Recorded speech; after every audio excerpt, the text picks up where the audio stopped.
देखिए अध्याय 7 अध्याय ये चक्र लगभग करीब है खत्म होने में, ठीक ना, करीब ही खत्म हो गया है लगभग ये चक्र लास्ट है, ठीक ना।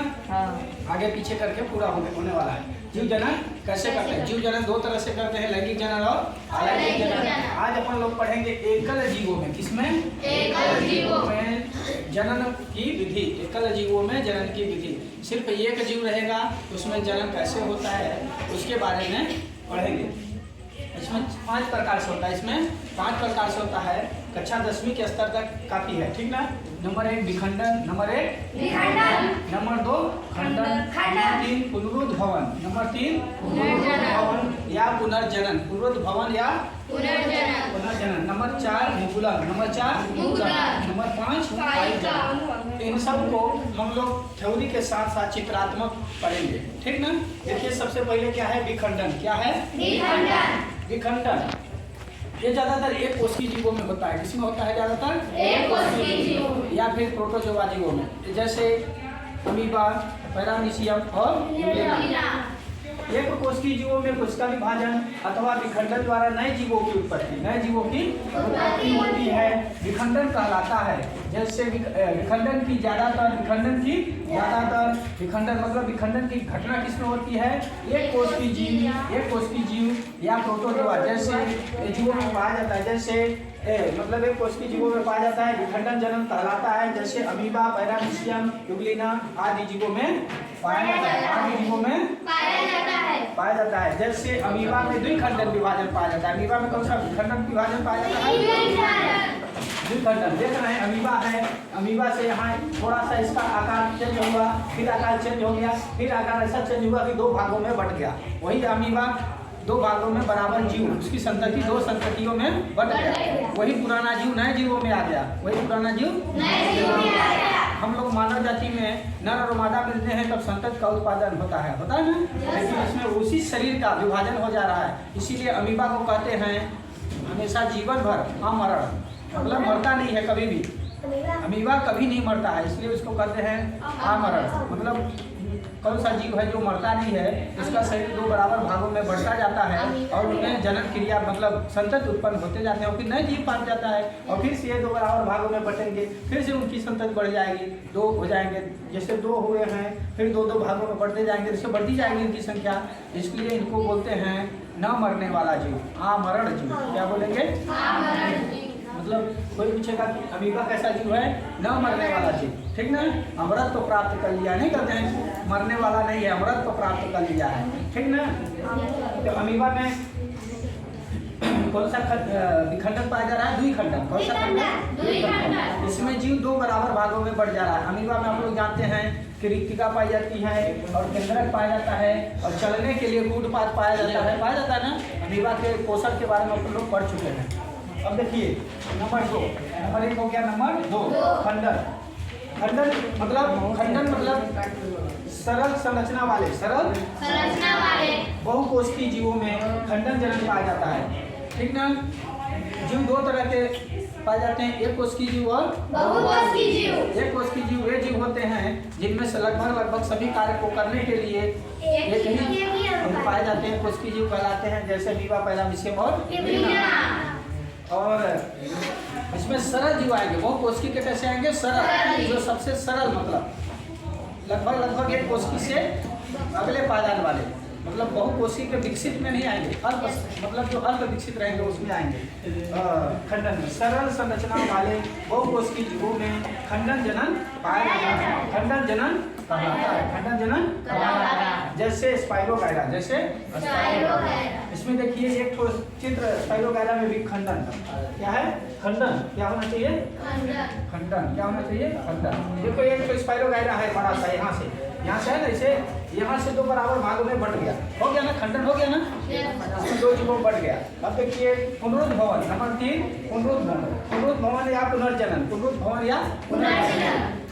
आप लोग देखे होंगे छिपकली को, किसको देखे हैं? छिपकली को देखे होंगे। जैसे भी छिपकली का पूंछ कट जाता है और पुनः आ जाता है ना, उसको बोलेंगे पुनरुद्भवन। क्या बोलेंगे? पुनरुद्भवन या पुनर्जनन। ठीक उसी प्रकार से हाइड्रा नामक जीव है। किसमें? देखिए पुनरुद्भवन में पूर्ण रूपेण विभेदित मतलब अलग हुआ। जैसे यहाँ से अलग अलग हो गया, विभेद हो गया ना, अलग अलग हुआ है ना। पूर्ण रूप से विभेदित जीवों में अपने कायिक भाग से, अपने कायिक भाग मतलब जहाँ से जीव का निर्माण होता है। जैसे आप देखे होंगे गन्ना देखे हैं ना, गन्ना का गांठ लगाते हैं, गांठ से फिर उसके तने आ जाते हैं, नहीं आ जाते हैं। गन्ना का वो जो लगाया जाता है वो तने होता है, क्या होता है? गन्ने का कौन सा भाग लगाया जाता है? तना। तो तना के काई जनन मतलब उनमें गांठों में काई जनन होता है। आलू का क्या होती है? आंखें होती है ना, आलू की आंखें। आलू एक तना है, वो क्या है, उनकी आंखें वो जो होती हैं जहाँ से जराई करते हैं ना, जराई वहाँ से निकल के फिर से काय में बदल जाती हैं पत्ती में। काय में आलू का कौन सा भाग खाया जाता है? तना। प्याज का कौन सा भाग खाया जाता है? तना। ठीक ना, अदरक का तना, हल्दी का तना। अब देखिए, अब मुकुलन भवन में देख लीजिए, जैसे हाइड्रा है, क्या है? हाइड्रा, क्या है ये? हाइड्रा। ये देखिए यहाँ से कट गया 3 भागों में, फिर से इनका विकसित होने लगा धीरे करके। अगले कुछ समय, कुछ दिनों में पूर्ण रूपेण हो गया। हाइड्रा का पूर्ण रूपेण जीव में बदल गया, पूर्ण मतलब विकसित जीव हो गया। बन गया नहीं बन गया? अब देखिए, इसी को कहते हैं, इसी घटना को पुनर्जन्म कहते हैं या फिर पुनरुद्भवन। अब है मुकुलन।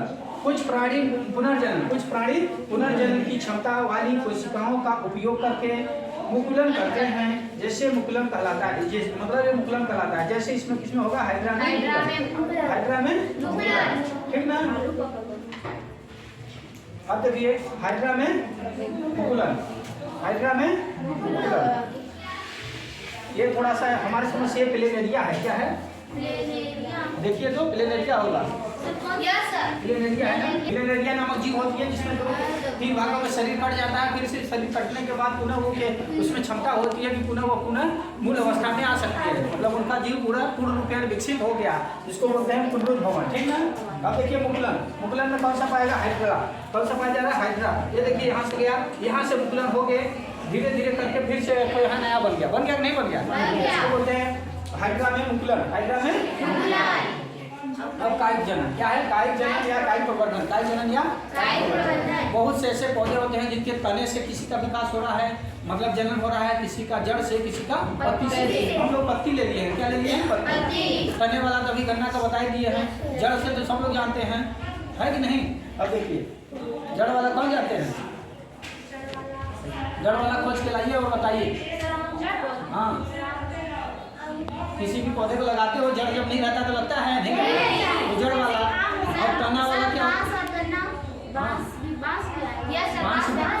बांस का जड़ लगाया जाता है, और गन्ने का तना लगाया जाता है, गन्ने का तना लगाया जाता है। टमाटर का जड़ लगाया जाता है, टमाटर का तना नहीं लगाते, गोभी का जड़ लगाया जाता है। अब देखिए, ऐसे बहुत से पौधे हैं जिनमें कुछ भाग जैसे जड़, तना एवं पत्तियां उपयुक्त परिस्थिति, मतलब उनके लिए उपयुक्त परिस्थिति देंगे और उसके बाद वो क्या हो जाते हैं? विकसित होकर नए पौधे का रूप धारण कर लेते हैं या उत्पन्न हो जाते हैं। कायिक प्रवर्धन कहलाता है। जैसे गन्ना का तना लगाया तो गुलाब का भी तना लगाया जाता है, और अंगूर का भी। ये तना जब ये पत्ती का है, हाँ पत्ती में कौन सा लगाया जाता है? पत्थर चट्टा हो गया या फिर नागफनी। नागफनी का पत्ता तना लगाते हैं,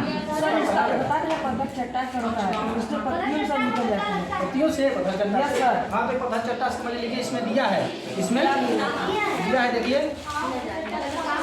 ऐसे ही निकलता है। हाँ, ये काहे का है?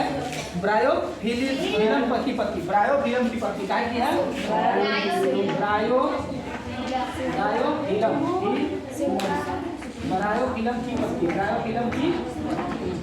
पत्ती, ब्रायोफिलम की पत्ती के पत्ती से क्या निकलता है? कलिका। और एक होता है पत्थर चट्टा में भी ऐसी होता है। ठीक ना। तो आप लोग आशा करते हैं कि 5 चीज एकल जीव में सिर्फ नर हो या फिर मादा, ठीक ना, वो दोनों का काम करे। यानी उसमें दोनों उभयलिंगी हैं। कैसे हैं? उभयलिंगी। नर और मादा के दोनों का रूप पाए जाएंगे तब ना पता है।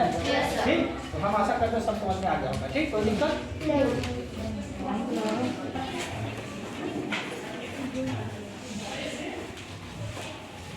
ठीक है, ठीक नहीं, धन्यवाद।